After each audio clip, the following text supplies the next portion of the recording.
As you can see, the theme of Kusi Ideas Festival is the next 60 years in Africa, and the African Union has a very ambitious Agenda 2063 that provides a high-level blueprint of where Africa is going to be in the next 40 years, positioned as a global competitor. Today, we will discuss some of the flagship projects of Agenda 2063 with focus on the African Continental Free Trade Agreement, or area. But before we jump into the discussion, I want to give a couple of facts that I want the audience and the panel to keep in mind. The first is that intra-African exports average about 16 or 17%, and Europe is about 68%. So there's quite a big difference. The second thing is that unemployment, while low, is not the same as underemployment, which is quite high.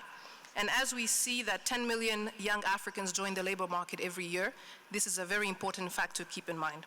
And the last is that in terms of mobility, it is much harder to travel in Africa as an African than it is to travel as a foreigner.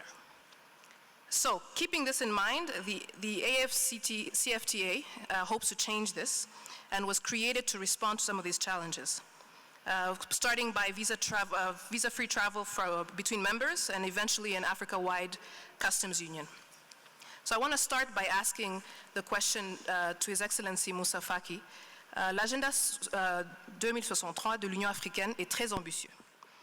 Je sais que ce matin, vous avez eu une réunion sur les réformes nécessaires pour que la Commission et l'Union africaine soient plus compétitives, plus agiles. Est-ce que vous pouvez nous parler de là où on se trouve aujourd'hui, et particulièrement sur comment autofinancer nos gros projets et de passer des annonces à l'action? Merci. Je voudrais d'abord remercier les organisateurs du Kusi Festival de nous associer à cette conversation. Je suis d'autant plus heureux que je suis dans un panel avec des personnalités que je connais personnellement et qui sont engagées, chacun à son niveau, au renouveau du continent africain. Madame, j'ai 60 ans, moi, personnellement. On nous demande de réfléchir sur les 60 prochaines années. J'aurais eu 120 ans, peut-être que je ne serai pas là. Si je me réfère à mon propre parcours, je dirais que, comme tout jeune Africain, moi je suis né 50 jours avant l'indépendance de mon pays, le Tchad. Et quand on va à l'histoire du Tchad, on va certainement à l'histoire de ses habitants. Guerre civile, sécheresse, occupation étrangère, mais également, depuis quelques années, un renouveau. Moi-même qui étais un petit berger, j'ai été à l'école, j'ai été jusqu'à être Premier ministre et président de la Commission de l'Union africaine. Aujourd'hui, je réfléchis avec vous sur les prochaines 60 années. Si je schématise, c'est peut-être ce chemin qui est celui de notre continent. Beaucoup de difficultés, beaucoup de challenges, mais un avenir qui se dessine. Je l'ai dit d'autant plus que je suis à Kigali, je suis au Rwanda. Et je crois que l'histoire de ce pays est en soi-même une grande leçon pour l'Afrique et pour les Africains. Quand en 25 ans, un pays qui était plus qu'un État néant s'est construit en 25 années et aujourd'hui cette salle, qui est la propriété d'un parti politique, nous démontre qu'avec de la volonté, avec une vision, avec une conviction et de l'action, on peut beaucoup changer. Nous sommes à Kigali et c'est à Kigali que l'Union africaine a décidé de se réformer. Et les chefs d'État et de gouvernement ont confié cette tâche au président Paul Kagame. J'ai pris mes fonctions moi-même en janvier 2017, donc bientôt 3 ans. Et nous avons commencé avec des équipes fort engagées. Et permettez-moi de les citer, ils sont dans la salle. Je leur demande, s'il vous plaît, l'équipe qui travaille avec le président Kagame et nous pour la réforme de l'Union africaine, de se lever, s'il vous plaît, il faut les acclamer.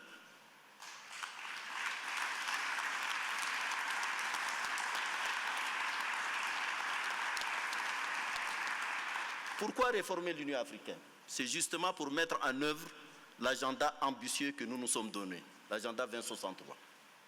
Vous avez raison, il y a des projets phares, dont la zone de libre-échange continentale, qui a vu sa naissance en mars 2018 ici à Kigali et qui est rentrée en vigueur en juillet dernier à Niamey au Niger. Vous avez donné les chiffres. Le commerce intra-africain est insignifiant. Le commerce entre l'Afrique et le reste du monde, n'en parlons pas. Nous sommes quand même 1,2 milliard d'habitants. 30 millions de kilomètres carrés. Je ne parle pas des ressources naturelles qui sont incommensurables. Il était temps et grand temps de se mettre ensemble et de travailler pour réaliser l'Afrique que nous voulons et que nous avons dessinée dans l'agenda 2063. Une Afrique intégrée, une Afrique prospère et une Afrique en paix. Donc ce projet qui est l'un des projets emblématiques est en train de se construire. Et il doit être en principe dans les 6 prochains mois, au mois de juin 2020, il doit entrer en application. C'est une œuvre de construction importante. Et nous avons tenu une réunion ce midi, juste avant de venir ici, vous l'avez dit, autour du président Kagame, pour faire l'évaluation de la réforme que nous avons engagée dans notre continent. Réforme financière, réforme institutionnelle. Il faut se donner les moyens pour pouvoir réussir ces challenges. J'ai l'intime conviction qu'avec la ligne qui est tracée, certes, ce n'est pas sans difficulté, le contraire aurait surpris, mais j'ai l'intime conviction qu'avec cette voie, avec un leadership conscient de ses responsabilités, avec une jeunesse et des femmes mobilisées, l'Afrique va changer. Elle ne va pas changer seulement, elle va changer le cours de l'histoire. C'est une grande ambition qui est, je crois, à notre niveau. Il faut se mobiliser, il faut travailler dans l'unité et la cohésion, il faut croire en ce qu'on fait, et je crois que des projets comme celui du CFTA peuvent changer radicalement la donne. Il est possible, avec les ressources que nous avons, avec le potentiel qui est celui-là, et je parle à côté du président Tshisekedi. La RDC en elle seule, elle n'est pas seulement les rêves des Congolais, elle est les rêves de tout le continent. Le projet INGA fait partie également des projets phares de l'Union africaine. Avec le barrage d'Inga, on peut électrifier l'ensemble du continent africain. C'est dire le potentiel qui est là. Il suffit de travailler et travailler sérieusement pour avoir droit de cité chez nous et pouvoir compter. Le partenariat, c'est quelque chose de très important, mais il faut que dans 60 ans, les Africains se sentent d'abord africains. La question de l'identité. Il ne faut pas vendre nos âmes. Il faut qu'on soit africain, il faut qu'on soit à l'heure, il faut qu'on adopte et on développe les nouvelles technologies pour être dans ce monde-là avec nos droits et bien sûr avec nos responsabilités. Merci. Merci.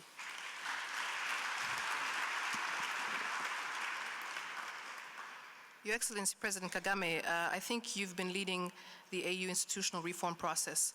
So how do we make sure that just on the CFTA part, we are staying on track in terms of implementation?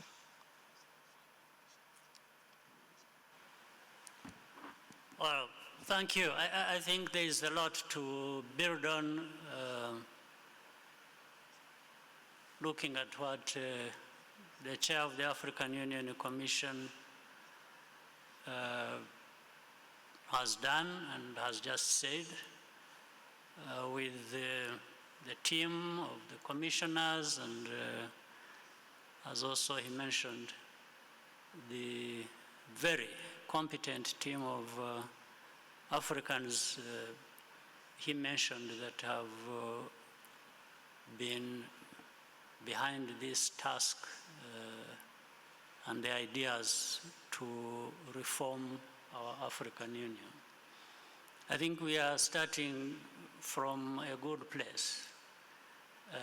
What remains, therefore, is to build on that, to achieve many things. The purpose of reform is mainly to have effective African Union, to one that is accountable to the people of Africa, to the Africans. And that will enable us to achieve a number of things, including one of the things we have already started, that is the African Continental Free Trade Area. We have created that. There's an agreement around it. And this means a lot of things. It's not just about trade. It's about integration.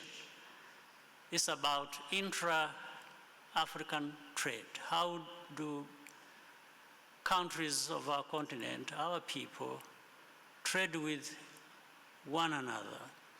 In fact, moderator, you gave good numbers of what is happening in Europe, Asia, the Americas, and then the number about Africa, which is very low. Inevitably, from that, you think of the benefits, those other countries that have realized a higher percentage of trade within the continent. So we ask ourselves, why not Africa? So what we've done, what we've been saying, therefore, has been trying to achieve those numbers and good results from the numbers.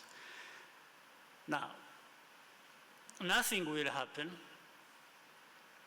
unless Africans decide, which they have done, that this is very important and we need to do it. And this is what the Africans did when the leaders of Africa met here in Kigali in 2016, when they were talking about reforms, then later on seeing through the signing of the AfCFTA. And we are going to see that happen effectively next year by July.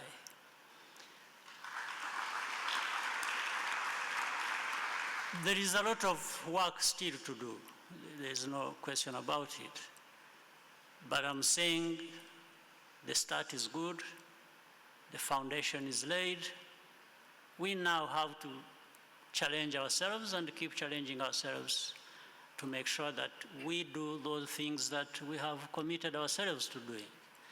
And therefore, my reassurance about the progress and the success of the CFTA and other things Africans have committed to themselves lie in what pronouncements the African leaders have made themselves and what we are seeing happening, much as we are not where we need to be or we want to be. And we fully understand there is much work to do, as I mentioned. And I think we are up to the task. It's a question of, again, working together, knowing that we are so much behind. What we are trying to achieve now, we should have achieved many years ago, and other continents, other people, have achieved that and almost taken that for granted. So we have really those key points to bear in mind, and therefore which will define the kinds of challenges we face and have to face, but also realize the strengths we have as a continent, as a people of Africa, and just making sure we don't continue to waste the opportunities we have. and underrating our own selves. And I think Wilfred said this much earlier. We are the eagles that are struggling to fly when we have the wings and everything to really be out there and do it. So I think there's something to give us hope, and that is you and others, the young people who are here and who have already participated. In fact, on the reform team, most of them, you can imagine, I am the oldest on the team. The second is, well, Kaberuka is still younger than me. And by the way, I don't fully agree when people say next 60 years. I believe most of you will be there.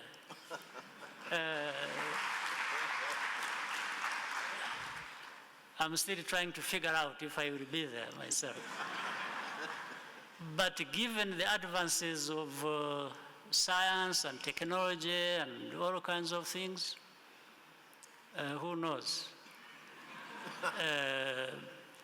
In biotechnology and things like that. In fact, Wilfred, who said he won't be there, might be there in one form or another. You might be, because of that, you might be there, real Wilfred, older than you are now, but you might be there as a younger clone of yourself.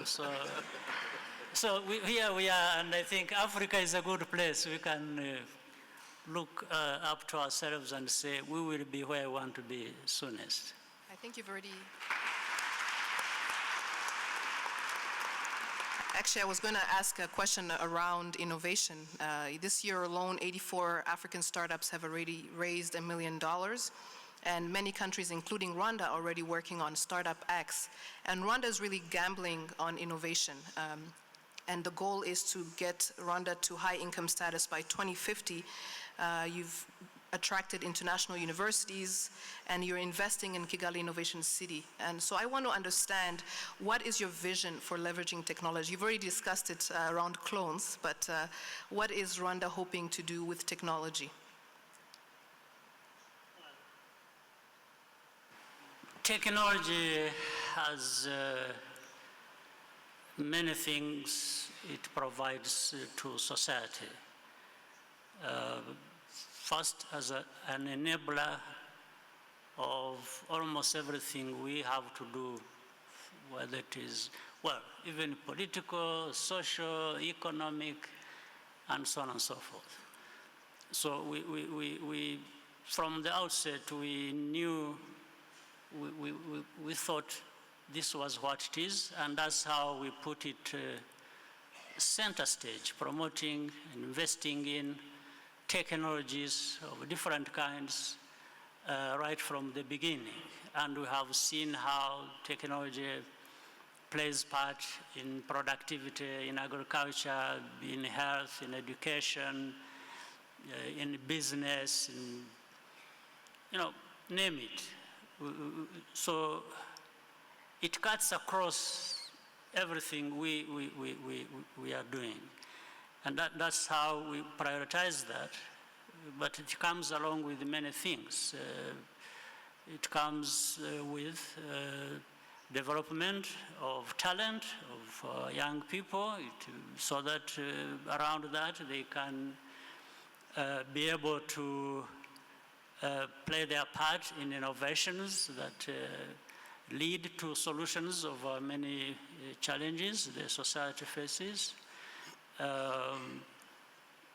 So that's why we invest in education to develop this talent. We have also invested in the health of our young people so that with the health bodies, they have the health minds, and they can be able to advance our society in Rwanda and across Africa. So what we are doing, what you are doing, the next Einstein forum you are part of and have been promoting, the African Institute of Mathematical Sciences that we have here, it has been in that direction where we want to develop the capacities of Rwandans, Africans, and this is very central to everything else we are talking about in terms of where Africa is going to be the next 60 years. So there is no question about the role of science and technology, or technologies generally, or innovations around that, and entrepreneurship that develops from it, and it's just name it. You have it connecting with what technology can provide. Thank you. Excellence Présidente Tshisekedi, il me semble que récemment vous avez soumis une demande d'adhésion à la communauté d'Afrique de l'Est. Vous êtes clairement investi dans l'intégration régionale. Je sais que même la semaine passée, vous avez créé un fonds spécial pour l'entrepreneuriat, particulièrement pour les jeunes. Est-ce que vous pouvez nous parler un peu de votre vision pour la RDC? La RDC, c'est une grosse pointure. L'Afrique regarde vers la RDC pour son développement généralement. Parlez-nous un peu de votre vision, et je suis aussi particulièrement intéressée par comment vous allez ramener ou utiliser ou capitaliser sur la diaspora congolaise. Bien, merci madame. Avant de répondre à votre question, permettez-moi de remercier d'abord les organisateurs pour l'honneur qu'ils m'ont fait de participer à cette réflexion, de remercier également mon frère le président Kagame qui m'a invité aussi à participer à ces réflexions qui, à mon sens, sont essentielles pour le devenir de l'Afrique. Pour revenir donc à votre question, je dirais ma vision, elle est simple, elle paraît très simple. Elle est basée sur l'homme, l'individu, l'homme avec grand H bien sûr, parce que nous n'oublions pas les femmes, l'homme congolais. Je pars de ce principe en disant, puisque c'est lui le vecteur du développement, il faut donc qu'il soit dans les meilleures conditions possibles. Donc son épanouissement est essentiel au développement du pays. C'est pourquoi, d'entrée de jeu, j'ai voulu marquer une rupture avec tout ce que nous avons connu jusqu'ici au pays, sans vouloir jeter l'opprobre sur cela. Ce sont des expériences que nous avons vécues, mais au bout de certaines expériences, il faut savoir faire l'évaluation et se poser la question de savoir comment on peut réorienter les choses. Et donc, je me suis dit, le problème, il est peut-être là, au niveau du Congolais. Alors que faut-il pour que le Congolais soit épanoui et apte à participer au développement de son pays et au développement au-delà de son pays, de l'Afrique, parce que je m'inscris fortement aussi dans ce combat pour une Afrique forte, une Afrique qui gagne, parce que nous en avons les atouts, j'y crois. Et on a parlé de cette formidable jeunesse qui est pour moi la principale richesse que nous avons. Et donc, je crois fermement dans les capacités de notre jeunesse à aller de l'avant, à faire décoller l'Afrique. Et donc, cela dit, je me suis dit, il faut accompagner l'individu, l'homme congolais dans son épanouissement. C'est ainsi que j'ai marqué un accent particulier sur les libertés d'expression, les libertés d'association, les libertés d'entreprise et bien d'autres choses d'entrée de jeu. Et ensuite, je suis très vite allé sur une recommandation de notre Constitution qui est l'accès gratuit à l'éducation. Et je peux vous dire que depuis depuis cette décision, nous sommes débordés par le succès que cela a emporté. Aujourd'hui, nous avons des classes qui sont surabondantes, qui sont complètement débordées. C'est normal, c'est la conséquence de cette mesure. Et donc, nous allons nous attaquer progressivement comme ça, palier par palier, à faire face à cette surabondance de jeunes gens, parce que la gratuité a été décidée au niveau fondamental, de l'enseignement fondamental, pour que tout Congolais ait accès direct, facile et gratuit à l'éducation. C'est comme ça qu'on va édifier une nation qui gagne et qui fait face aux défis du monde. Ensuite, nous sommes en train aussi de voir au niveau de la santé comment est-ce que là aussi l'accès peut être facilité à tous les Congolais. Ce n'est que comme ça que nous allons réussir à faire ou former des Congolais aptes à faire face aux enjeux à venir. Alors, en tant que pays, le Congo, de par sa position géostratégique, est un formidable carrefour entre plusieurs communautés politiques et économiques régionales. Et donc, nous nous sommes dit il faut bien aller dans toutes ces communautés, être une sorte de trait d'union entre le nord et le sud de l'Afrique, l'est et l'ouest, et nous en avons la capacité, de par sa taille et de par ses potentialités. Voilà pourquoi, pour nous, l'enjeu des infrastructures est très important. Il faut que le Congo, qui jusqu'ici a été un des derniers, je veux dire, dans ce domaine, vu les possibilités qu'il a, se lance dans la construction d'infrastructures, parce que cela aussi va, j'ai parlé de l'Afrique tout à l'heure, favoriser l'intégration régionale. Et c'est ce qui nous a poussé très récemment à faire la demande d'adhésion à l'East African Community, parce que nous pensons que l'Afrique ne va pas réussir une intégration immédiate dans toute sa largeur, sa grandeur, mais cela ira étape par étape par les communautés sous-régionales qui doivent d'abord s'ouvrir en leur sein, établir des échanges commerciaux et autres, et ensuite, petit à petit, faire le lien avec d'autres communautés et arriver à élargir cette intégration à toute l'Afrique. 60 ans, donc, nous pensons que c'est assez pour que nous nous préparions à ces défis. Ensuite, bon, par rapport à la diaspora, je crois que le Congo, de par son histoire, a créé énormément, j'allais dire, d'étrangers congolais, donc de Congolais aux nationalités étrangères.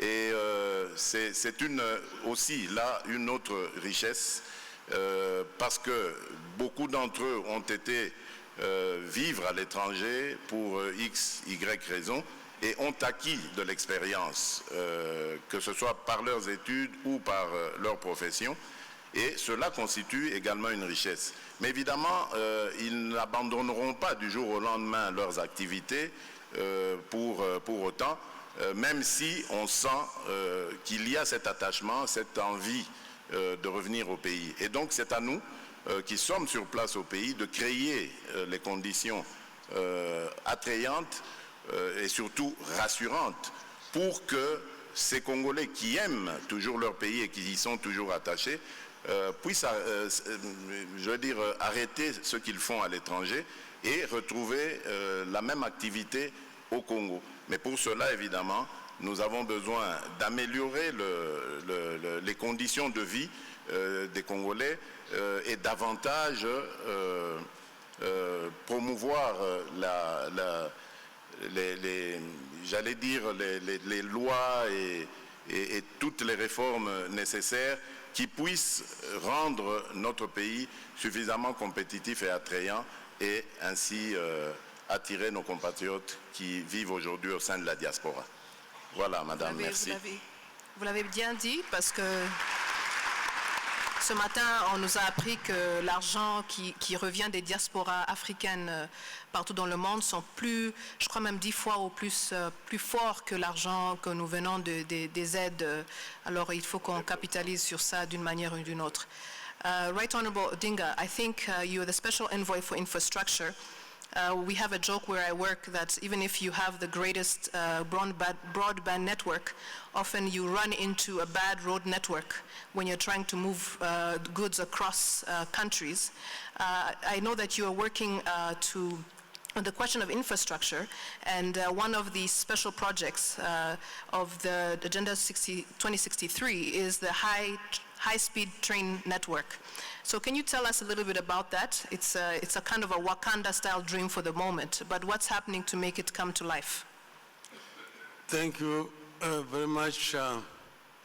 I want to begin also by thanking the organizers of this conference for inviting us to come here. Secondly, I want to congratulate President Paul Kagame for the inspirational role that he's been playing on this continent.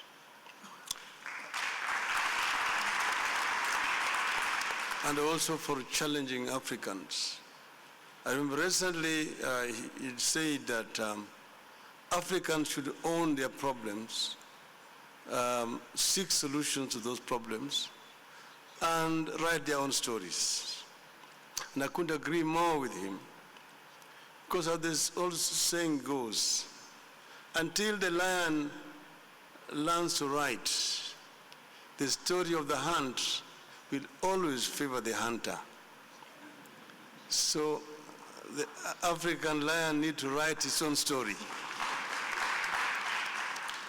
And this is very crucial. The founding fathers of the African continent really wanted African unity. Remember, Kwame Nkrumah said that Africa will not be free until every inch of the continent is liberated. And a lot was spent in the struggle for the total liberation of the African continent. At that time also they were talking about the African unity. But of course, over 50 years later, we are still here where we are. We are still with the colonial boundaries that were drawn in Berlin, where no African was represented. But that's a challenge and a subject for another day. But now, it is here in Kigali where the African leaders came as a result of realization that Africa was really treading very late with itself, and that there is need to break some of these barriers and facilitate more intra-African trade. This again was inspired by President Paul Kagame. Now, but how does Africa trade with itself? One of the impediments is lack of proper infrastructure. And I usually give the example of Kenya on East Africa and Central African Republic. It is only a stone's throw away from Kenya. Only South Sudan is between Kenya and Central African Republic. But how do Kenyan goods reach there? To export Kenyan coffee to Bangui, you need a ship that will go around the Cape and up the western coast, up to Cameroonian port of Douala or Kribi, and then by road all the way back to Bangui. The French are there much earlier than you. And that's why they are drinking Kenyan coffee there, christened as Nescafe. Or they drink Kenyan tea there, known as English breakfast tea. So,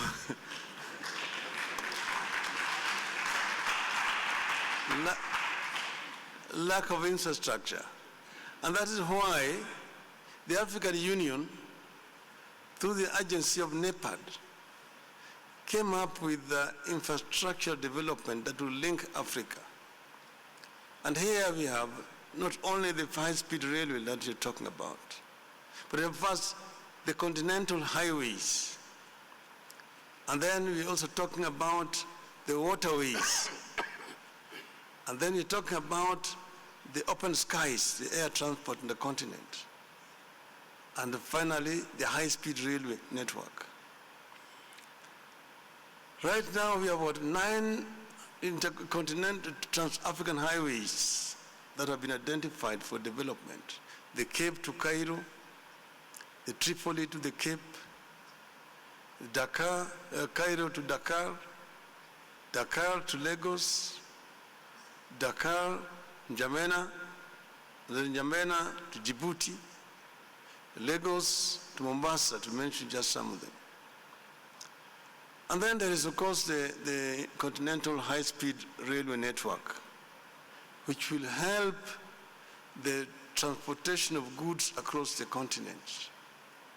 Because right now, the cost of transport within the continent of Africa is between 50 to 175% higher than the rest of the world. And that's what makes it very difficult for intra-African trade. So these railway networks have been conceived to link the continents. You have one running from Lagos through Kano, eventually going to N'Djamena in Chad. One would run from Beira, port coming through Harare into Lusaka, along Benguela line to Huambo in Angola. Then we have got the Trans-African Beltway. It runs from the port of Lamu in Kenya, branching to one to Addis Ababa, and the other one to Juba in South Sudan. And from there, that's phase 1. Phase 2 going from Juba through Bangui in Central African Republic to Yaoundé up to the Cameroonian port of Kribi, creating a land bridge linking the Atlantic Ocean to the Indian Ocean and opening the interior of the continent to trade. Several landlocked countries then will be able to hook on. Chad can hook on, Uganda, DRC, the Republic of Congo, of course Nigeria, and so on. So you can have goods coming from east to west and west to east. So all the imports coming from Europe will come and be to the Cameroonian port of Kribi, and then will be then transported across the continent. And those coming from Asia, from Japan, China, and so on, come to the port of Lamu and transported across the continent. That way, it will be easier for imports and also intra-African trade. Ethiopia has just completed a railway line from Djibouti to Addis Ababa. It will connect with Lapset all the way to the port of Lamu in Kenya. But then, another issue here is how do you construct the high-speed railway line without power, energy? And that is why we are now also talking about energy across the continent. And that is how the Inga Dam in DRC becomes a priority in the continent. The Inga is has got the biggest hydroelectric potential in the world. Right now, the studies show that you can generate up to 110,000 megawatts from Inga. The DRC's requirement will be 10,000, at most 20,000. So therefore, it cannot be a national project. It must be developed as a regional, a continental project. And that's why we're saying that this is a major priority that we want to take off almost immediately. There are regional power pools. The Southern African power pool, the Eastern African Power Pool, the Central African, the Western African, and Northern African. We are now talking about regional interconnections so that you can then interconnect the entire continent and have this energy distributed and available at a much cheaper rate. Some countries, like in Liberia, the cost of energy is about 35 cents per unit. You cannot hope to develop in that kind of rate of power. So you need to find a way where you can get cheap power. This will enable Africa also to add value, to value addition to raw materials that's abundant on this continent. Africa, the richest continent in terms of resources, yet Africans' living conditions are also the poorest.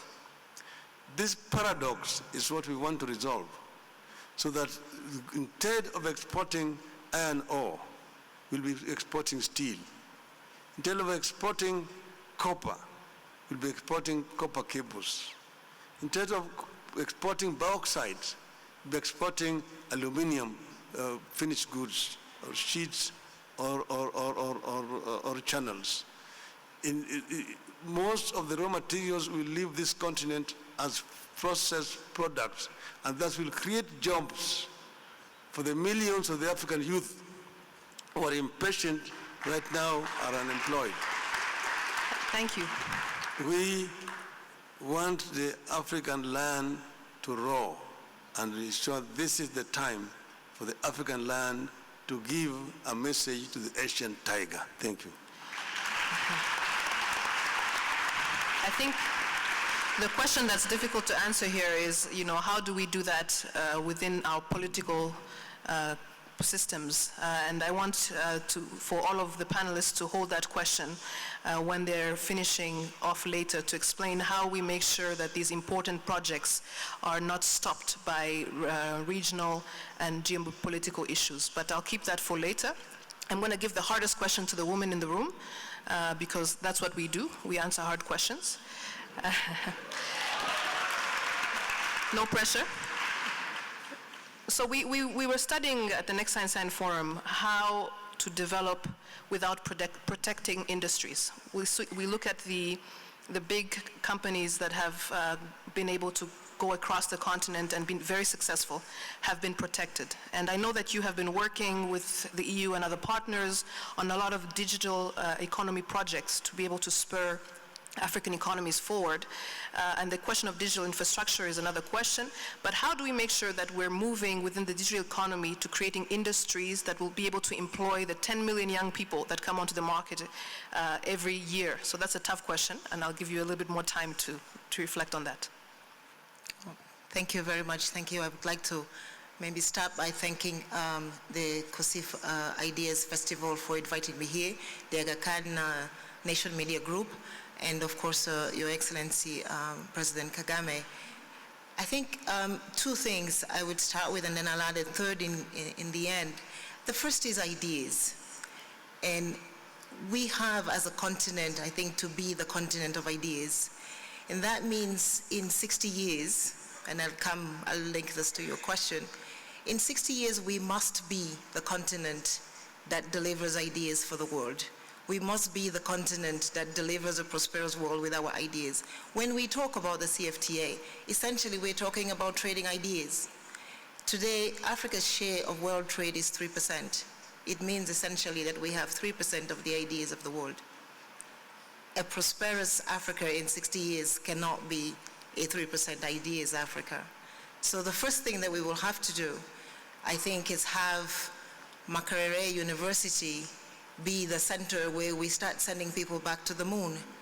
And I see that as something that we can achieve in 60 years, and have maybe a woman from Makerere University be the one who lands a spaceship in the moon, maybe not in 30 years, but sooner.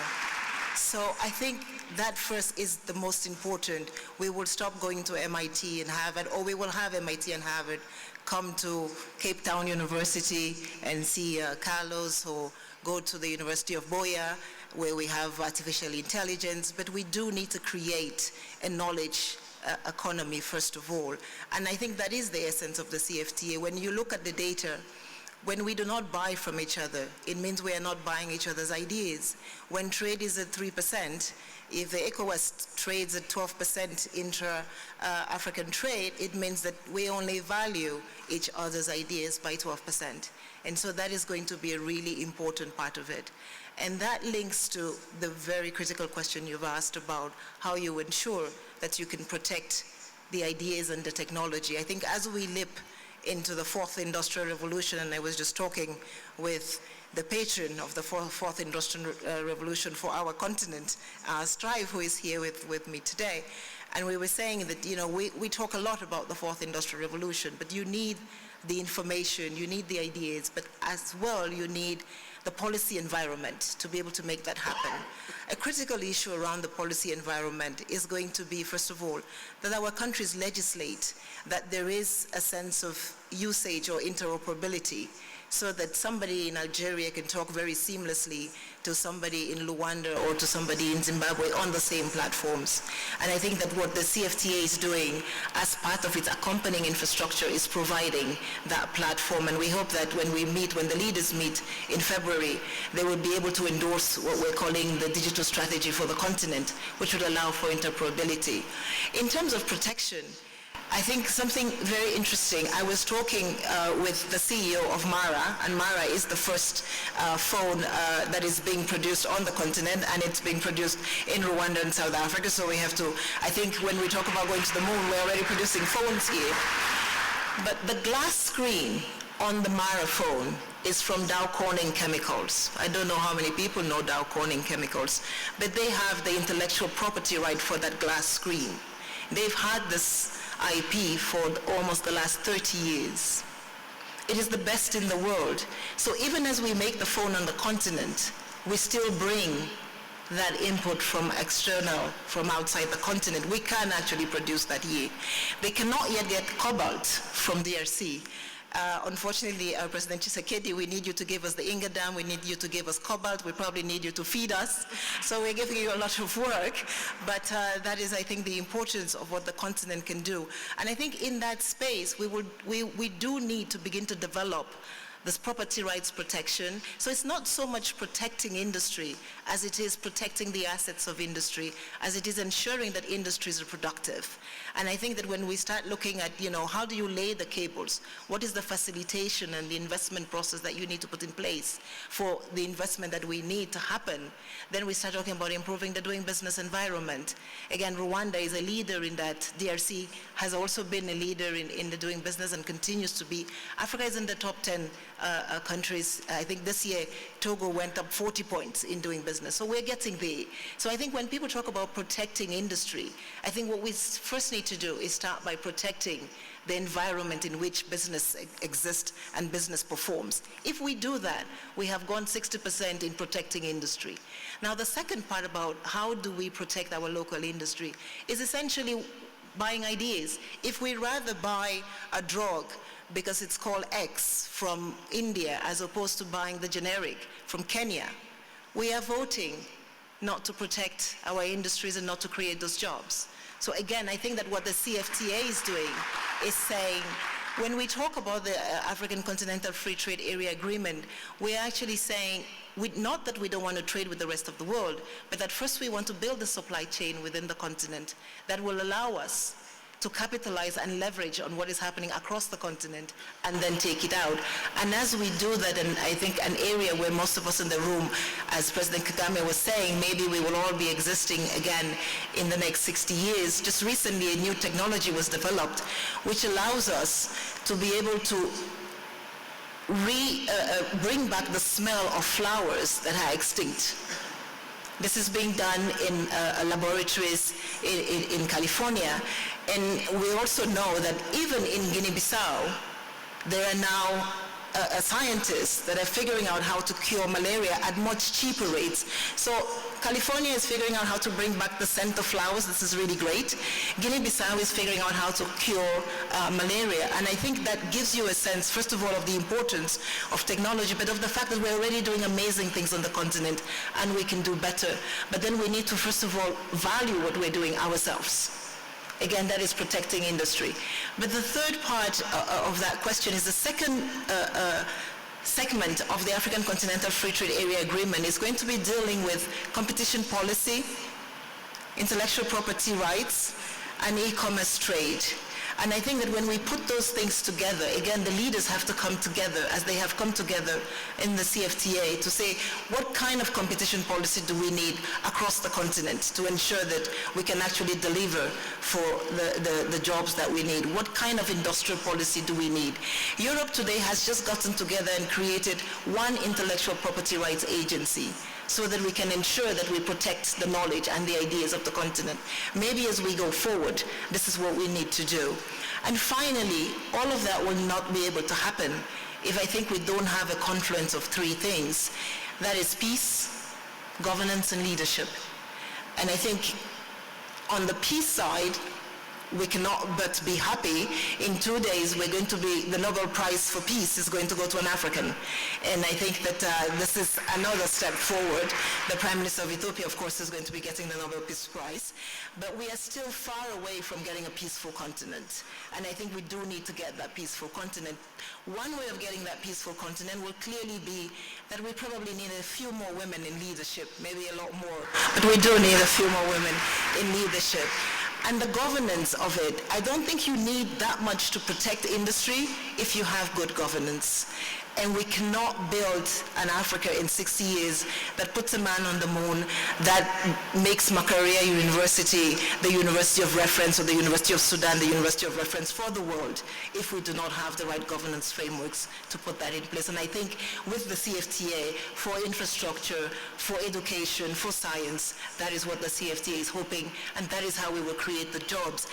In the United States, they just announced 110 months of zero unemployment, 110 months. It is about ideas, because the United States today is the marketplace for ideas. So I am fully convinced that with the kind of youth that we have, 110 months of unemployment in our continent in 60 years will be the norm. Thank you. So before we go to our audience, because we want to have some interaction and some comments and questions from the audience, I want to ask President Kagame, you're constantly about leadership yourself. And I think one of the things that has set Rwanda apart is that citizens consider themselves shareholders. And by a shareholder, that means you invest your time, your money. It's not just the person leading that is responsible for the well-being of this country. So how do we get that? How has that helped Rwanda move forward? And how do we make sure, I know that you don't like giving advice to other African countries, but how has this helped Rwanda, and how can we make sure African citizens are shareholder in the development of the continent? There is no magic wand in this. I'll just say,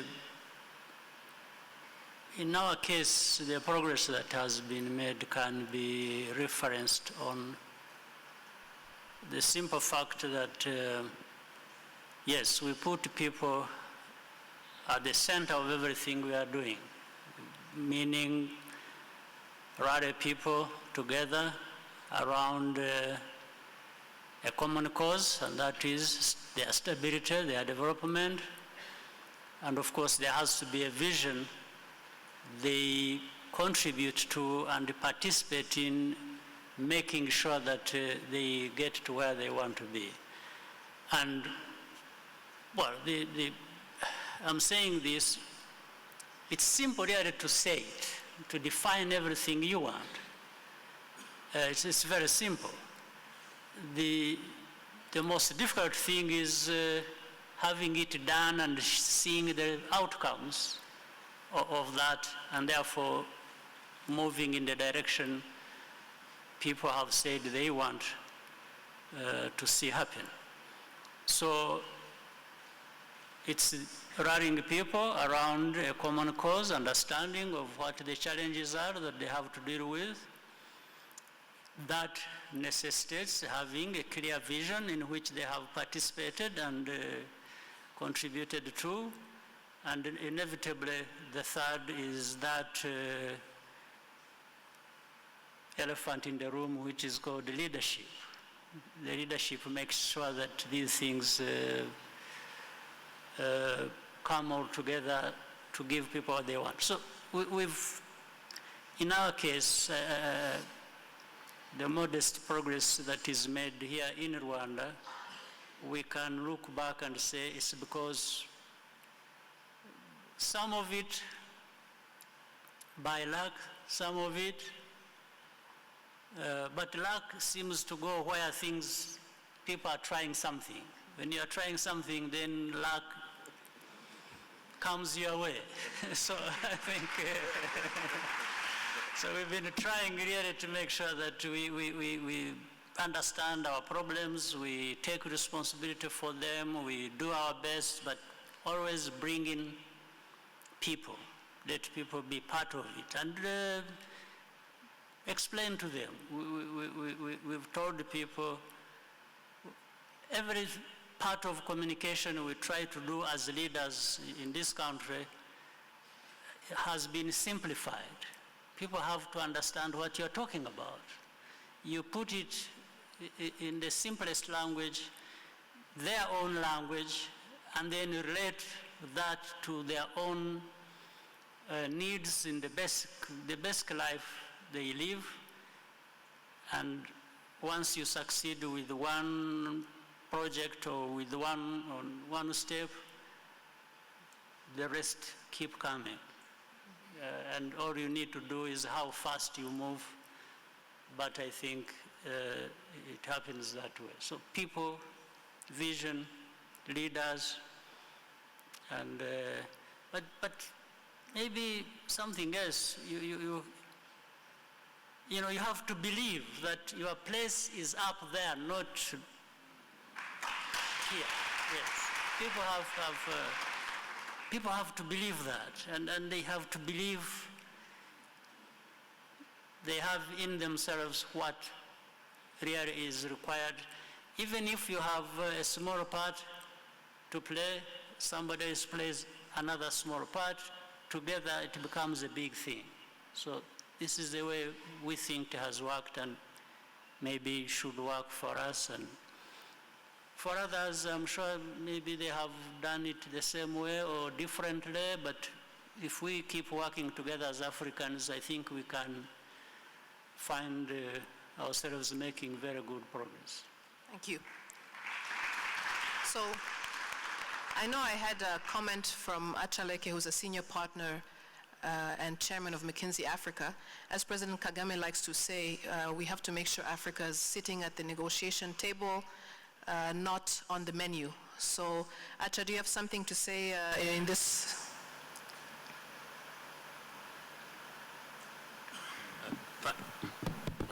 Thank you very much for that opportunity, and thanks to the Nation Media Group for putting this together. Yes, I do have something to say. I was thinking about the next 60 years, and I am equally excited. I'm a bit younger than some of the people on the panel, so I hope I'll still be here in the next 60 years, but I'm excited for a number of reasons. I'm excited because I know the chairman of the Nation Media Group spoke about, today we're 1.2 billion Africans, so 1 out of every 6 in the world citizen is African. By 2050, we'll be 2.5 billion, 1 out of every 4.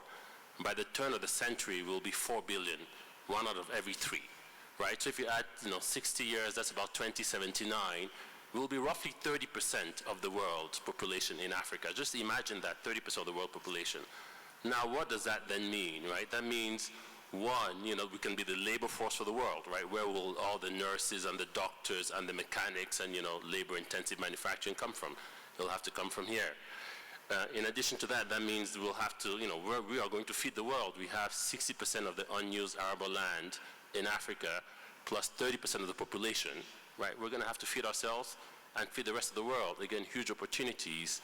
So that's on one dimension. Another dimension, you think of the consumer market, right? It'll be a massive consumer market. 30% of the population will be here. And that's where the growth is going to come from. I always remember, I know that Attorney General from Nigeria is here. There are more babies born in Nigeria every year today than in the whole of Western Europe. So if you're a diapers company, a baby foods company, where is your growth going to come from, right? So this is where the market is going to be.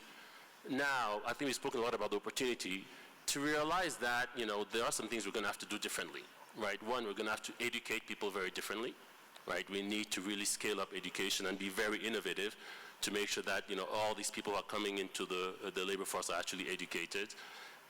We're going to have to create employment, right? So we'll have to link education to employment, but I think more importantly, we're going to have to create entrepreneurs. We will never, as private sector or as even public sector, be able to create enough jobs for everybody coming to the labor force. So I think, a big push on entrepreneurship and really helping people become entrepreneurs, giving them the skills, also the financing they need to start businesses for themselves and to scale those businesses and employ others. And the third thing for me is, I think what the panel talked about is we'll have to be a bigger market. We cannot operate as 54, 55 countries when we're that scale, right? We'll have to be one Africa, and hopefully CFTA will be full interaction by then. So those are my thoughts. Thank you. I think how we plan and structure so we make sure that we're capitalizing on this market. I'm going to invite Mr. Strive Masiwa to give us a couple of comments. He's the founder and chairman of Econet. And I think yesterday you were speaking to young entrepreneurs here in Rwanda, and I thought the thoughts around scaling innovation and startups quickly, making sure that we are finding new innovative financing instruments. I know that maybe not what you're saying right now, but I want to invite you to share a few thoughts. Thank you. Well, it's always an honor and a privilege to be here. And as you say, I had a great honor yesterday to share a platform with President Kagame before young Rwandese entrepreneurs. And that's where I really would want to start my remarks. I think one of the key factors for us in the next 60 years is the growing appreciation of the role of entrepreneurs. Because yes, we talk about the United States, for instance, with its railway networks, but they were built by entrepreneurs. They were built by entrepreneurs. They built power stations. So African entrepreneurs will be able to do that as well. So it was exciting to see the young people. I'm also excited because of the type of leadership. That's what gives me a great optimism. I build digital infrastructure, and I look at the leaders on the platform, and each one of them has caught into our vision for digital infrastructure. I remember coming to Rwanda and President Kagame saying to me, "So you have built a fiber network all the way from South Africa?" I said, "Yes." He said, "What would you like to do?" I said, "I want to get to Cape Town, to Cairo." And he said, "Okay, how can I help you?" And so he started to make phone calls, and during his tenure as the head of the African Union, we completed Cape to Cairo by fiber.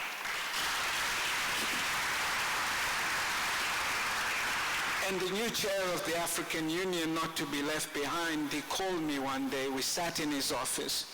He said, "What about West Africa? How can I help you to get to West Africa?" I said, "Can you help me go from Port Sudan, Chad, to Nigeria?" And we did it. We are now in Cameroon. I'm stuck in Cameroon. And she said, "We'll sort you out in Cameroon." So we expect in the next few months to reach Cameroon. But at the same time, we need to build digital infrastructure through the Congo. Who can build through the Congo? We always dreamt of going through the Congo. And as soon as President Tshisekedi came in, we went with President Kagame, called him, we went to see him. We are now building through the DRC. We've built from Lubumbashi all the way. We're at Inga Dam. Now we are 37 kilometers from the border with Angola. We expect to reach Luanda by February. That will take us east to west. So we have to build digital infrastructure along a lot of other infrastructure so the private sector can play a role. You can trust us to build the big things. I'm always at the door of the High Commissioner here for infrastructure. He knows him and I have been talking about my needs for digital infrastructure. So the private sector can play a role. We can mobilize capital. We've just been talking about what the private sector could do to help build Inga Dam. So trust us for that. We want to be your partners to build the infrastructure for Africa as Africans. This is the future, and we have to help our young people to be confident and ready to build, because it is their century. Thank you very much. Thank you. I think it's an important point, and I also think innovation ecosystems need to talk to each other as part of this new customs union that we're building. So as going forward, we're going to take 3 questions from the floor. After that, we're going to hear some responses, and if we have some time, we'll take some more questions. So I'm going to ask the 3 people who had submitted their questions in advance: Nassim Devji, CEO of DTB, Diana Mulili, who you've been seeing beautifully on the screen, CEO of Msingi, and Nasikiwa Beria of Barclays Bank, Tanzania. We're going to take your 3 questions, take some responses, and then we're going to go back again to the audience. So can we have Nassim stand up and give her question? Yes. Good evening. Thank you. My question is for His Excellency President Kagame. Before I start my question, I would like to take this opportunity, Your Excellency, to say Asante Sana. Thank you very much. Thank you very much for welcoming us to this beautiful, beautiful country of yours. Thank you again. My question is as follows. A lot of thinking and action about African integration and open borders focuses on trade, on movement, and infrastructure. How do we move to things like pooling resources for research and development, working together on climate science? Is our view of African cooperation narrow? Thank you. Diana? Thank you, and good evening. My question is to Dr. Vera Songwe. In the development conversation about Africa, there are several voices who say the continent should not focus on industrialization, that indeed Africa won't achieve prosperity through industrialization, but instead invest big in agriculture.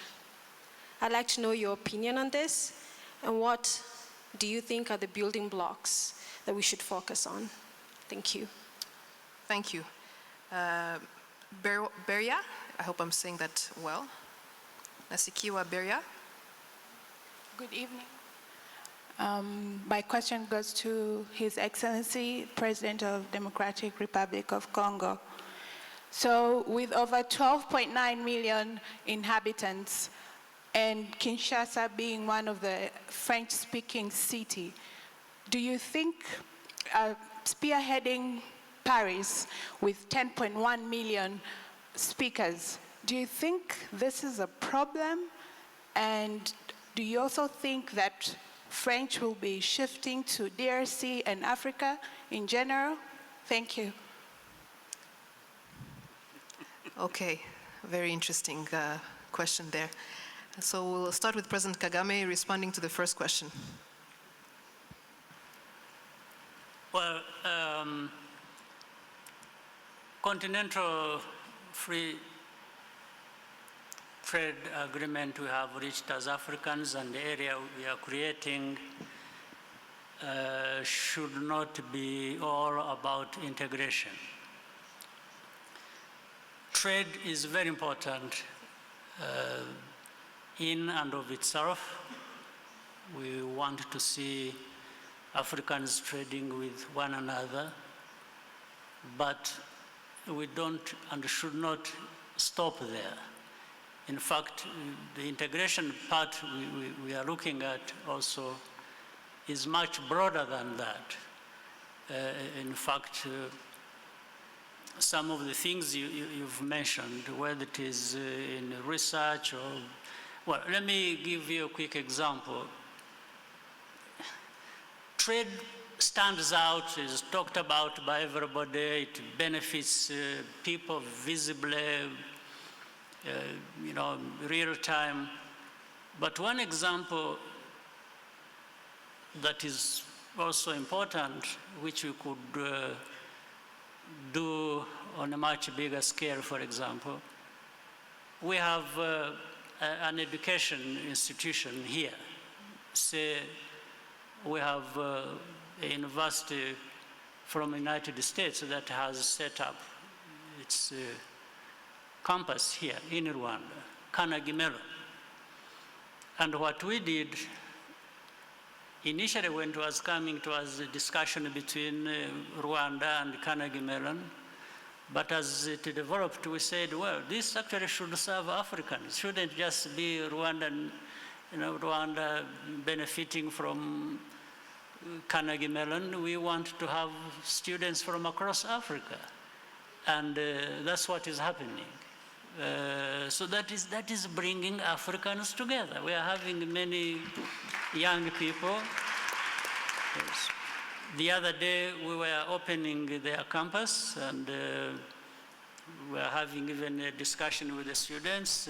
In fact, I was being interviewed by a young man from Ghana, and the others were telling me they're from Tanzania, Kenya, Uganda, Cameroon, Ivory Coast, and went on and on and on. We had about 11 countries having young people studying there. And they were also in their discussion talking about not the good quality education they are getting from the institution. They have gone beyond that. They were making mention of the fact that it is important they come from different parts of the continent. So that is one way of bringing the Africans together.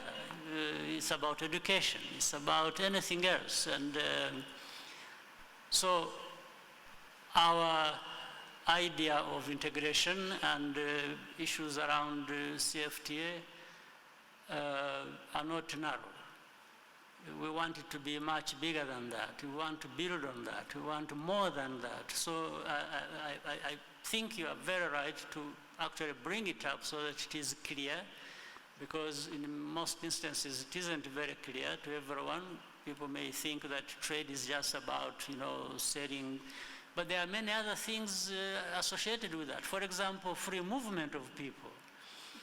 When you're talking about trade, you're talking about movements of people, movement of goods, and as Honorable Raila earlier on said, it's about infrastructure that connect one country to another and things like that. So it's trade, but behind the trade, so many other important things are happening and should happen.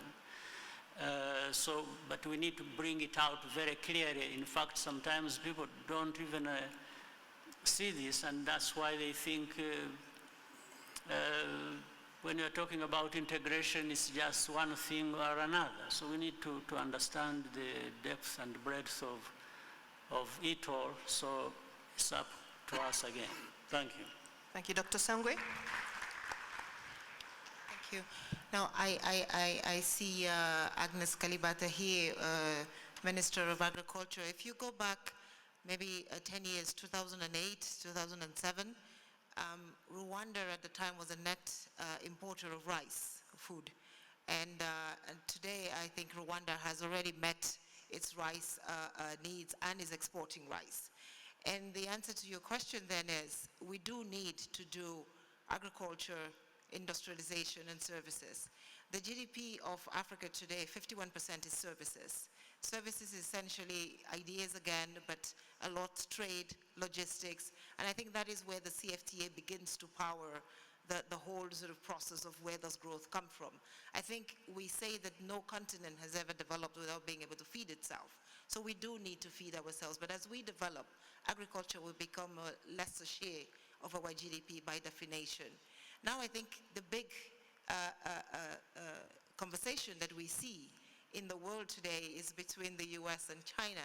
And interestingly enough, it's not so much about industrialization, it is about ideas. It is about who can deliver the next 5G or the next 6G much faster than the other. And again, to be able to produce, you have to have the idea. And then you do the production of it. It's the good is a translation into hard fact of the idea. And I think that we shouldn't get hung up about whether it's food first or whether it's industrialization first or it's ideas first. The bottom line is we do need a prosperous continent. And it is going to be a combination of all of that. I think the power of the CFTA is that it allows us, and the Economic Commission for Africa is doing that, is saying, in what geography, in what jurisdiction do we have the best comparative advantage? In DRC, let's do energy because we can power the continent. Maybe in Kenya and Rwanda, let's do ICT and infrastructure because that is where the infrastructure is ready to deliver the ideas and transport them. In Nigeria, let's do Nollywood. It is now today the largest employer in Nigeria. So I don't think we should get hung up with what is it that we start doing, but we must deliver the infrastructure. Because for every one of those things that we have spoken about, whether it's agriculture, 25% of agriculture is energy, 40% of ICT is energy, and so everything we do requires some basic infrastructure, and I think we do need to start from there as the base, and then see where we go as we move forward. Thank you.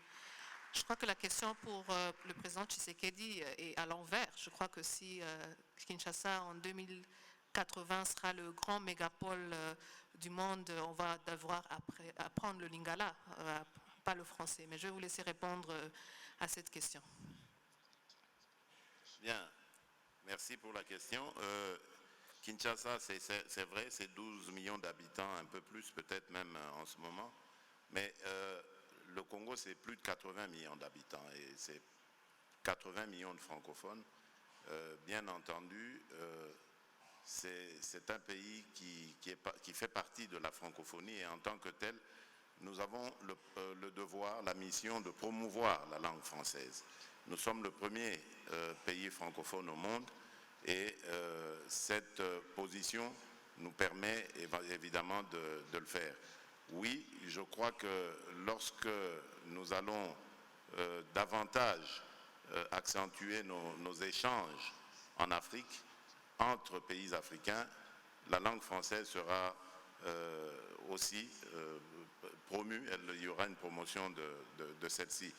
Bien que je crois que les langues ne doivent pas être une barrière, et l'exemple du Rwanda d'ailleurs nous le démontre, le fait d'être devenu un pays bilingue a énormément facilité beaucoup de choses ici. Et je pense aussi que demain le Congo, en plus du français qu'il va promouvoir, devra aussi avoir d'autres langues.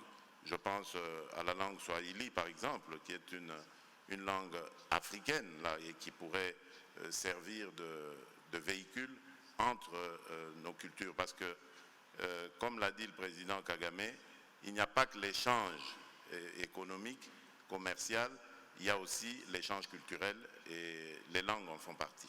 Je vous remercie. Merci. Je crois que, Your Excellency, if you accept, we want to take one more question from the audience. Your Excellency, President Kagame. Yes, great. I know the front row is privileged, so I'll take this question here, and the hand that's in the back, that's two. I apologize. Your Excellencies, let me stand on the well-established protocol. My name is Abubakar Malami. I'm here in representative capacity representing the President of the Federal Republic of Nigeria, President Muhammadu Buhari.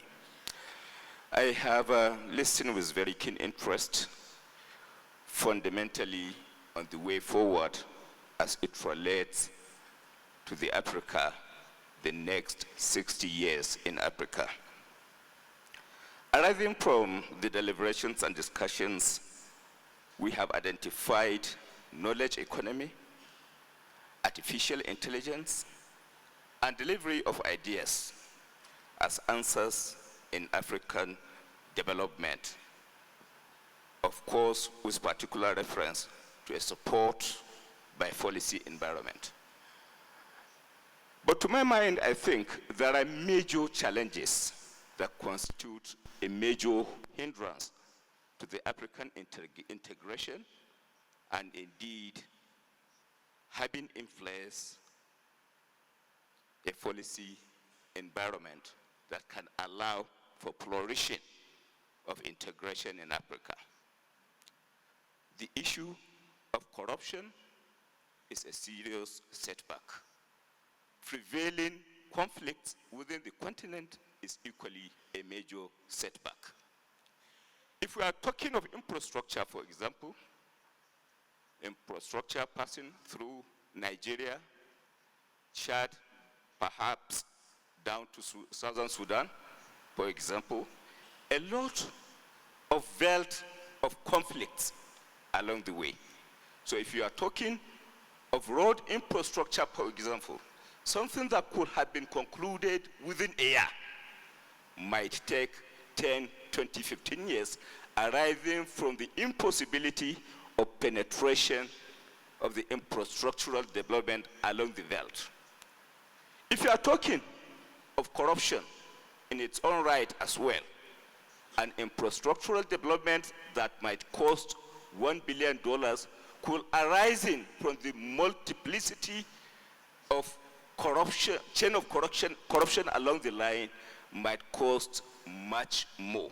So what are we doing in terms of addressing this? I think these are the major components that could constitute a major impediment to the realization of the issues relating to the delivery of ideas, artificial intelligence, and indeed knowledge economy coupled with the infrastructural development. We must never underrate the negative effect of corruption and indeed the prevailing conflict situation that is prevalent within the African continent. I think there are major issues for consideration. Thank you. We're going to take one final question, the young lady who had her hand there, and then we'll hear from our panelists as they close. Hello, everyone. My name is Agasaro Natasha, and I would like to take this opportunity to thank you for inviting our school here. My question goes to His Excellency Paul Kagame, and it goes, so as controversial as it could be, you are literally the man behind Rwanda's growth. And even though it is controversial, your leadership style has been the reason behind it.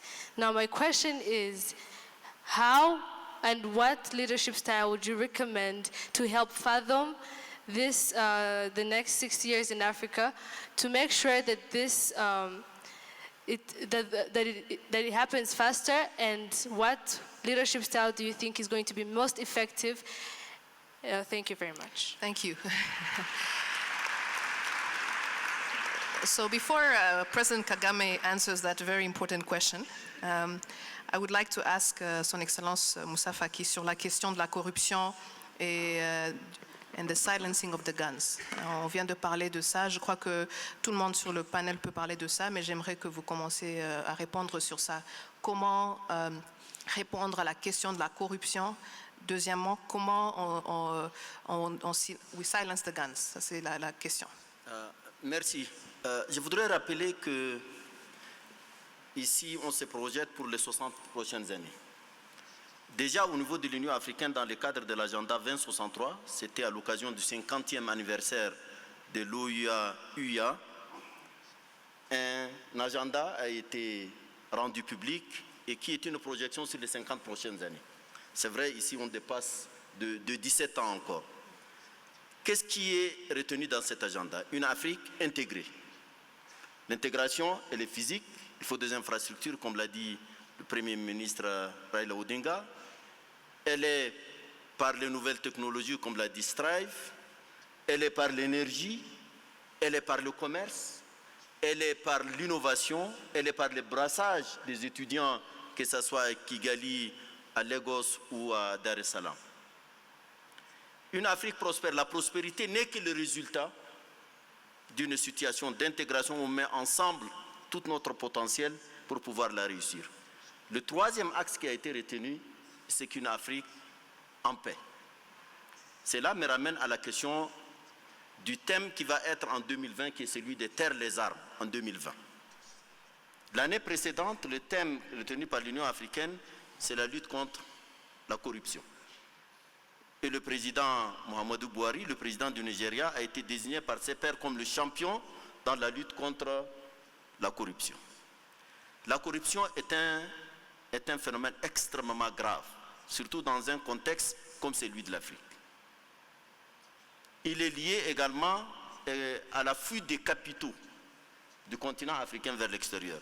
Une étude faite en 2015 dans un groupe présidé par le président Thabo Mbeki parlait déjà d'au moins 50 milliards de dollars fuient le continent africain chaque année pour aller à l'extérieur. Ce qui dépasse largement l'aide au développement. Donc la question de la corruption est une préoccupation majeure. Les marchés publics, la fonction publique, toutes les transactions dans la plupart des pays sont touchées par ces phénomènes. C'est vrai, nous avons une stratégie au niveau du continent africain sur la lutte contre la corruption, mais force est de reconnaître que le problème est prégnant, il est extrêmement présent. Et quand on veut construire une route qui va coûter 100 millions de dollars alors qu'avec la corruption, elle va être à 3 fois plus chère, naturellement, ça impacte négativement tout espoir de développement. Taire les armes, c'est un objectif très ambitieux. C'est parmi également les projets phares de l'Union africaine. De manière volontariste, on a pensé pouvoir taire les armes à l'horizon 2020. Nous sommes en 2020 dans quelques jours. C'est vrai qu'il n'y a plus de conflit entre États africains. Mais l'Afrique est malheureusement devenue également un sanctuaire de groupes terroristes, des extrémistes violents et de la criminalité transfrontalière qui remettent en cause dans le Sahel, en Libye, autour du bassin du lac Tchad, en Somalie et même en RDC, il y a des forces qui déstabilisent les États. Et ça, c'est un plaidoyer aujourd'hui qui est sur la table des Nations Unies. On leur a dit qu'il y a une coalition pour lutter contre l'État islamique, par exemple en Irak et en Syrie. Nous avons affaire au terrorisme, qui est une menace à la paix et à la sécurité mondiale. Nous aurions souhaité, nous, Africains, qu'avec l'ensemble de la communauté internationale, qu'on fasse une coalition pour lutter contre ces phénomènes qui n'a pas de frontières, qui n'a pas de nationalité et qui est une menace générale. Mais le tout est lié, la corruption, tout est lié à la question de la gouvernance. C'est le fond du problème. Et là, le leadership joue un rôle fondamental. Quel est le leadership idéal aujourd'hui pour le continent africain? Ça, c'est une question fondamentale. Il y a des modèles qui, pour certains, ont été hérités de notre histoire. Est-ce que c'est le meilleur modèle qu'il faut pour l'Afrique? Moi, je crois que de manière pragmatique, aujourd'hui, un leadership comme celui du Rwanda, ce n'est pas parce que je suis à côté du président Kagame, a fait ses preuves. Il a fait ses preuves et aujourd'hui, c'est le résultat qui compte. Je crois que les peuples ont une mémoire très claire. Quand ils voient de la différence sur leur quotidien, c'est ça qu'ils veulent. Donc il faut avoir une vision, un engagement, donc une conviction et des actes concrets qui parlent d'eux-mêmes. C'est ça en réalité la finalité. Merci. Je crois qu'on le voit déjà aussi en RDC dans quelques mois, la différence que ça fait à l'Est. But President Kagame, the question was asked to you. I think you don't like this question, but it's an important question. How can we copy your leadership style and multiply it across the continent? I first didn't understand the question because I didn't understand why it was controversial. But Let me share with you something I learned over the years. I was reading somewhere, or it's a friend who told me, because in my earlier years when I was having to answer too many questions every day about me, about everything else, and so on, somebody told me, I think, that, you know, when you go into an interview room and you don't know what difficult questions that are going to be put to you, just go in thinking about the answers you want to give the interviewer, even without knowing the question. So sometimes you give the answer you want, even if you didn't understand the question. But let me tell you on this one, first, the growth that constantly the country has registered, which we are very happy about. And by the way, we ensure that, and it's always being discussed among ourselves, the leaders, the citizens of this country, we want it to be an inclusive growth. We want to make sure that more people benefit from that than those that do not. You don't have a perfect situation, so we may not have everybody benefiting as they should, but we want most of the people to benefit as they should. So the leadership style is, I think, so to speak, in my view, again, simple, and that's what we want, and have practiced over the years. It is to try and see accountability first and foremost.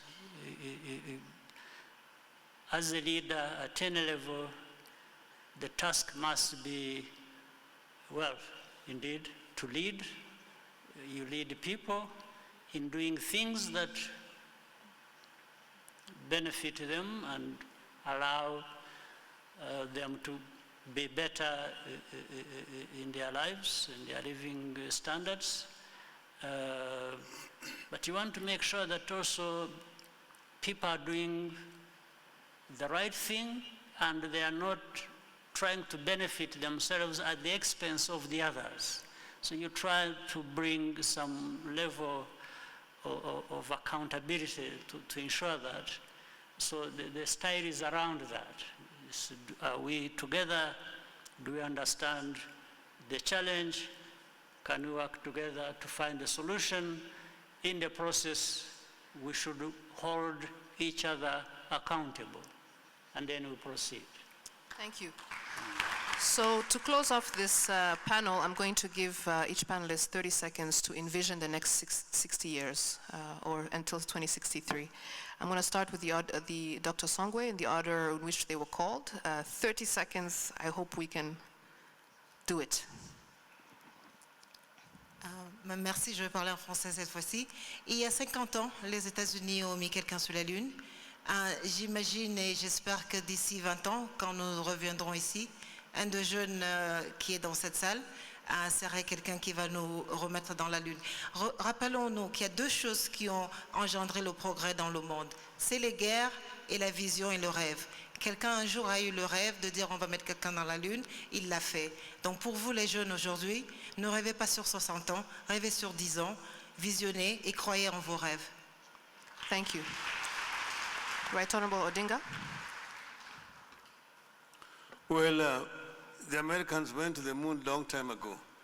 I think in the next 60 years, Africa should not be thinking about the Mars. We should be thinking of going to the other galaxy rather than this one which you have conquered. I believe that we want to move towards uniting Africa in 60 years. First begin with regional integration, not just economically, but political integration, uniting these countries, removing these unnecessary barriers, Here now, today, we are in Kigali, we are using franc. In Kinshasa, again, we are using franc. In Uganda, there's Uganda shilling, Tanzania shilling, Kenya shilling. Before the British left, there was only one East African shilling. But the French and the Belgians abandoned the franc and went to the euro. Yet now euro is still now in Rwanda and in DRC and the CFA. We want to really unite these countries politically and economically. Finally, I mentioned about the African lion, and I want to conclude with my story about the African lion. And the African lion is talking and challenging the Asian tiger in 60 years from in this century, and saying that I am the African lion. I have been asleep in the forest of the Congo, and you have danced for too long alone on the stage. The European bear retreated to the poles long time ago. American panda is on the retreat. But I am now awake as the African lion. I am bounded by the mighty Kilimanjaro to the east and Mount Kenya, the Atlas Mountains to the west, the Congo River in the middle, the Nile, the Niger, the Zambezi, the Limpopo, and I am sitting on the African gold, African bauxite, African copper, African diamonds, and I am on African oil. And I have the knowledge and capacity to transform all this wealth into a better living standard to my people of Africa and claim the 21st century as truly African century. Thank you. Thank you. Votre Excellence Moussa Faki, 30 secondes sur what will happen in the next 60 years. Votre rêve, votre vision. Une Afrique intégrée est possible. Une Afrique prospère est possible. Une Afrique en paix est possible. Tout dépendra de nous et de nous seulement. Avoir de la vision, avoir de la foi et agir. Le leadership est fondamental. Le leadership, c'est par l'exemple. Vous ne pouvez pas convaincre si vous ne vous appliquez pas ce que vous demandez aux autres à vous-même. Et c'est ça qui fait la différence. Merci. Président Tshisekedi. Bien, vous avez entendu ce que le président Faki a dit tout à l'heure, 50 milliards qui fouillent l'Afrique à cause de la corruption. C'est un fléau. Quand on pense que l'Afrique a besoin de 60 milliards par an pour atteindre son développement, c'est un fléau. Donc nous devons tout mettre en œuvre pour lutter contre la corruption, d'une part. Ensuite, c'est vrai qu'aujourd'hui, il n'y a plus de guerre entre États africains, mais il y a des conflits à l'intérieur des États africains, et des conflits bien souvent tribaux, et qui sont très souvent encore liés à la pauvreté. Luttons contre la pauvreté, favorisons ou investissons dans l'autonomisation de la femme et la promotion de la jeunesse. L'Afrique vaincra, j'en suis convaincu. Merci. President Kagame. Let me start by, first of all, thanking the panelists and the organizers of this festival, Ideas Festival. Thank you, NMG, Nation Media Group. We want to be thankful to His Highness the Aga Khan, but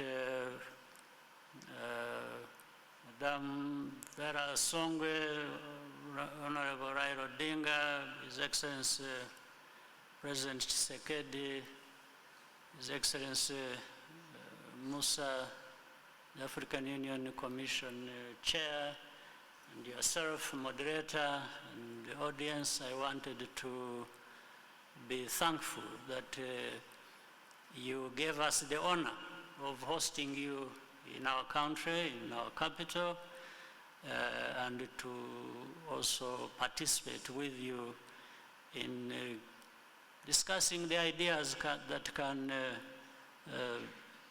take our continent places where the continent should be. I want to thank you very much.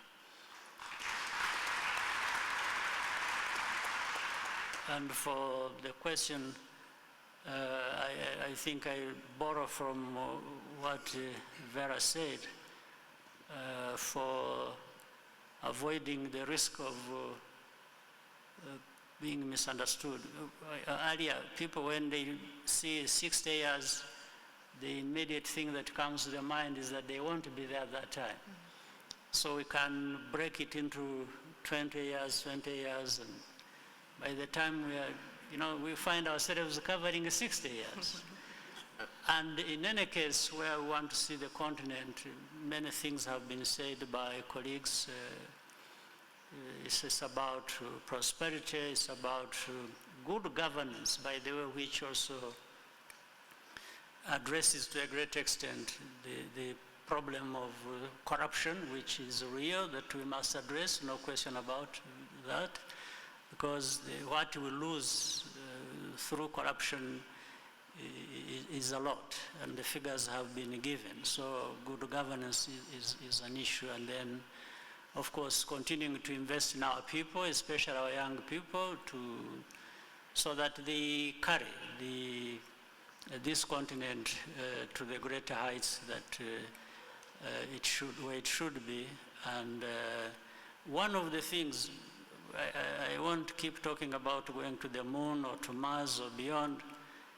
I think since most people think we want to be here in the next 60 years, which might be true, maybe we need to be thinking of how we can actually ensure that we are there in the next 60 years. Through science, technology, there are many advances in science. When people talk about artificial intelligence and the big data on which to, that playing into the big data, we might find some hidden solutions about how we can double life expectancy of a human being. We are used to going up to 100 and stopping there, but we can go beyond that. 120 may be a common thing, and then 150 and so on. So anyway, I wish you all the best, and let's work together for delivering Africa to a better place in the next 10 years, 20, 30, 60. Thank you very much. Thank you. Join me in thanking the panel for their great contributions. Let me return now the floor to Nozipo, who will lead us out. Thank you very much to the panel.